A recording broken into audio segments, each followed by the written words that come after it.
Whether it's a house, a garage, a pool, or a farm barn, they all depend on one thing. And no, it's not the architect, it's not the contractor, it's not the engineer, it's not the construction workers. It's a lot simpler than that. It's what's underneath. It's what we don't see. It's the subgrade. Hi, if this is your first time here, I'm Carlos. I spent 7 years as a geotechnical engineer, which means I spent a lot of time figuring out whether the ground under a building can actually hold it up. This channel is where I explain that stuff in plain English. You're standing on an empty field and you're thinking to yourself, this can work. You're enjoying the quietness, you're enjoying the sunset, you're enjoying the mountain views, the beautiful trees, you're enjoying nature, and you're thinking to yourself, I definitely need to buy this. However, it's important to know that you're not just buying what you're looking at, you're also buying what's underneath. You're buying the subgrade. Before figuring out if this land is worth buying, you need to know what could actually go wrong beneath the surface and what warning signs you should be looking for. When it comes to buying land, 4 problems keep showing up over and over. For example, poor bearing capacity. The soil can't support enough weight. Settlement, which means the ground compresses after construction, sometimes unevenly. Water, which weakens soils in ways you can't see from the surface. And last but not least, expansive clay, which expands and contracts as moisture changes. Now, it's time to walk the property and look for the clues those 4 risks often leave behind.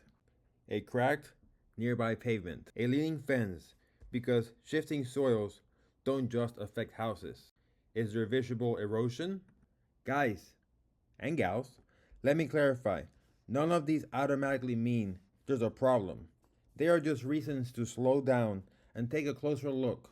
My old boss used to say, we are not geotechnical engineers. We are detectives, following the evidence the ground leaves behind. I get asked constantly, I want this land, but I can't afford a full geotechnical report right now. Are there signs I can check myself? The honest answer is yes. There are a few real free things you can check. For example, a soil jar test. We sometimes use this ourselves in the lab. Also, pay attention to the vegetation. Bigger trees might mean it has not been touched. Smaller trees might mean there's fill. What does the property look like after it rains? A more detailed video will be coming soon on these subjects. Okay, you walk the site and there are no major red flags. Now what? You ask the seller directly, has anyone tried to build here before? Has a soils report ever been done on this property? Was fill ever brought in? Or was the lot graded? Has groundwater ever been hit on this site? His answers, or the silence, will tell you how seriously to take the next step. If the answer to any of those questions raise a red flag, it's time to look at some documentation. Ask for a geotechnical report to understand the subsurface conditions. If the property was ever graded or filled, ask for grading and compaction reports. Review the flood map and topographic survey to better understand water flow, drainage, and slope conditions. And if someone hands you a perk, just remember, that measures how quickly water drains through the ground. It does not tell you whether the ground can safely support a foundation. If the existing paperwork doesn't answer your questions, this is where you hire your own geotechnical engineer.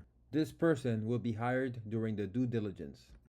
That geotechnical report answers the questions from that beautiful property you want to purchase. Once you have those answers, you're no longer relying on assumption or appearances.